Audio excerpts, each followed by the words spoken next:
और थोड़ी देर में 2008 मालेगांव ब्लास्ट केस में फैसला आ सकता है। एनआईए की विशेष अदालत कुछ ही देर में फैसला सुनाएगी। 17 साल बाद मालेगांव ब्लास्ट केस में फैसला आएगा। मालेगांव ब्लास्ट के 7 आरोपी कोर्ट में मौजूद हैं।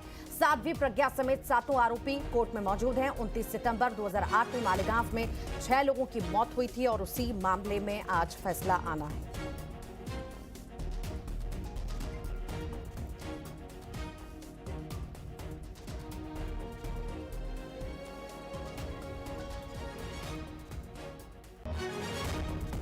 ज्यादा जानकारी के लिए हमारे साथ अजीत मंधारे जुड़ गए हैं। अजीत, फैसला आ जाने वाला है, इंतजार सभी को है मालेगांव ब्लास्ट को लेकर के कि आखिर क्या फैसला सुनाया जाएगा। क्या लगता है कितना और समय लग सकता है और अभी वहां पर क्या हलचल?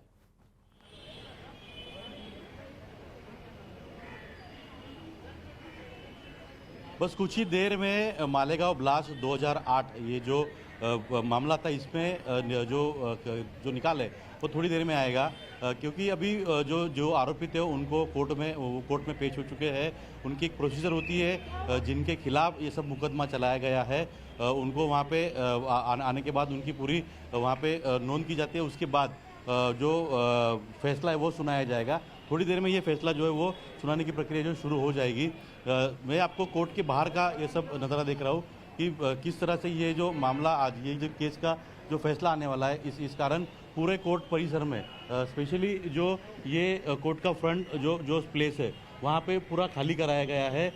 पुलिस जो है उन्होंने मुंबई पुलिस ने पूरी तरह बैरिकेडिंग करके यहाँ पे पूरे कोर्ट को चारों ओर से सुरक्षित घेरे में रखा हुआ है।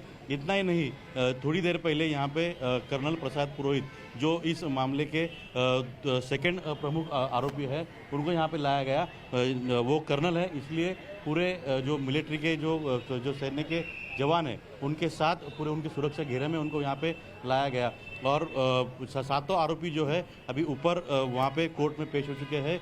थोड़ी देर में जो लाहौटी जो जस्टिस है वो इस पूरे फैसले को सुनाना शुरू कर देंगे। केस मतलब ये थोड़ी देर पहले जो 7 आरोपी थे उन्होंने जब मीडिया से बात की तभी उन्होंने स्पष्ट तौर पे कहा कि 40 यहाँ पे जो विटनेस है उसमें से 30 विटनेस जो है वो हॉस्टाइल हो चुके हैं।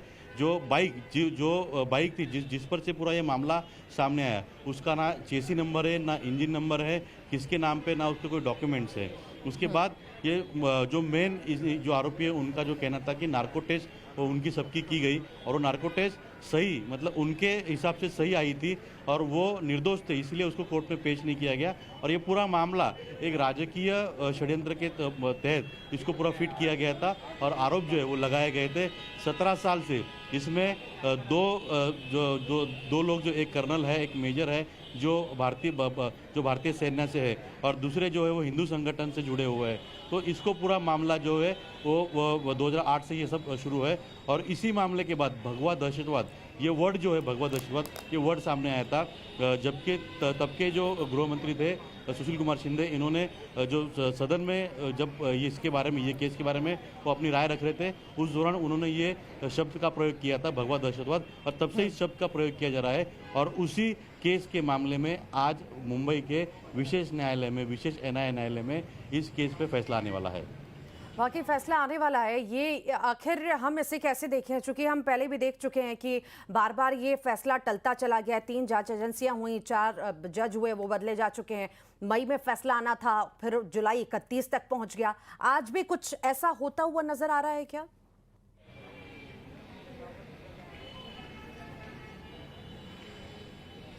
जो आरोपी का कॉन्फिडेंस देखा उन्होंने, जिस तरह से कहा आरोपी के जो वकील है उन्होंने कहा, उस तौर पे तो उन्होंने साफ तौर पे कहा है कि इस केस में कोई फैसला देना बाकी ही नहीं है, क्योंकि जितने भी जो कोर्ट प्रोसीजर हुई है, जो ट्रायल चली है, उस पूरे ट्रायल में जो तीनों एजेंसी, किसी भी जो एजेंसी है उनके पास हमारे खिलाफ कोई पुख्ता सबूत नहीं थे।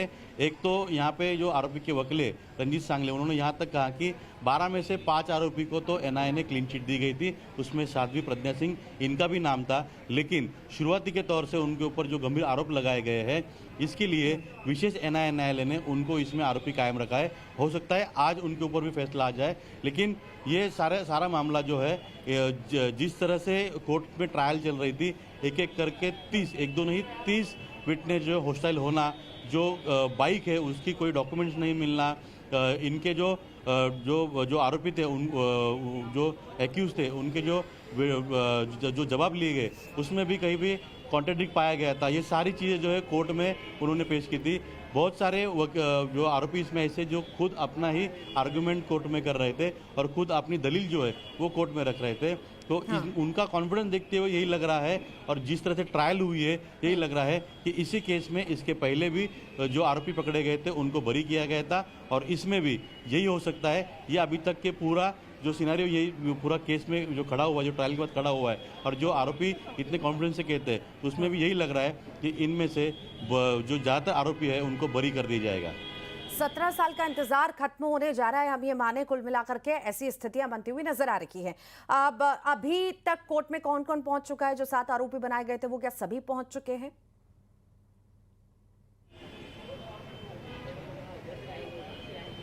जी बिल्कुल, साध्वी प्रज्ञा सिंह, सुधीर द्विवेदी, रमेश उपाध्याय, कर्नल प्रसाद पुरोहित और समीर कुलकर्णी, ये 5 आरोपी पहुंच चुके हैं, और 2 अन्य आरोपी हैं वो भी इस कोर्ट में पहुंच चुके हैं। उन्होंने कोर्ट में अपने आने की जो नोंद है वो नोंद की गई है, और यहाँ पे जो है वो फैसला जो है वो सुनाना शुरू हो गया। अभी जो मालूमात मिल रही है उसके हिसाब से कोर्ट ने इस प्रोसीजर जो है वो शुरू कर दी गई है। जो आरोपी है उनके नाम लेते उन पर क्या आरोप है, उन पर क्या आरोप लगाए गए हैं, सरकारी पक्ष ने उनके ऊपर क्या आरोप लगाए थे, और उसके बाद सरकारी पक्ष उन्होंने जो सबूत रखे थे वो सबूत उनके खिलाफ कितने सच साबित हुए, इसकी प्रोसीजर जो है इसकी तो फैसला जो और इंतजार करना पड़ेगा। आप लगातार नजर बनाए रखिएगा, आपसे अपडेट लेते रहेंगे। फिलहाल बहुत बहुत शुक्रिया। तो थोड़ी देर में फैसला आने वाला है। साध्वी प्रज्ञा सिंह ठाकुर पहुंच चुकी है, लेफ्टिनेंट कर्नल पुरोहित पहुंच चुके हैं, सुधाकर चतुर्वेदी पहुंच चुके हैं। ये तस्वीरें भी आप देख रहे हैं। बस कुछ ही देर में एनआईए का फैसला बहुत जल्द आएगा, और आपके सामने ये फैसला होगा जो लंबे वक्त से टलता जा रहा था, तारीख पे तारीख आ रही थी, वो शायद आज वो 17 साल बाद खत्म होने वाली है।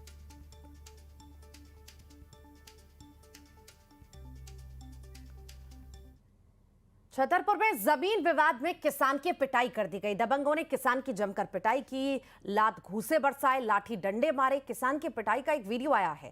केस दर्ज कर लिया गया है पुलिस के द्वारा। मामले की जांच भी पुलिस कर रही है। नौगांव थाना इलाके का ये मामला बताया जा रहा है। तो जमीन विवाद में किसान की पिटाई, क्या ये पूरा मामला है? ज्यादा जानकारी लेंगे सहयोगी नरेंद्र सिंह परमार हमारे साथ जुड़ गए हैं। नरेंद्र, क्या हुआ, किस बात को लेकर विवाद शुरू हुआ, क्या स्थिति है, बताइए। देखिए, जो पूरी घटना है छतरपुर जिले का नौगांव थाना के अंतर्गत मऊसानिया गांव पड़ता है, जहां पर जमीन पर पीड़ित द्वारा अपनी जमीन पर कब्जा किया गया था, और कब्जा करने से तिलमिलाए जो गांव के ही 4 दबंग हैं उनके द्वारा किसान की बेरहमी के साथ मारपीट की गई है। उन पर लाठी डंडे जमकर बरसाए जा रहे हैं, और घटना का एक वीडियो सोशल मीडिया पर वायरल हो रहा है जिसमें 4 आरोपी एक राय होकर जो किसान है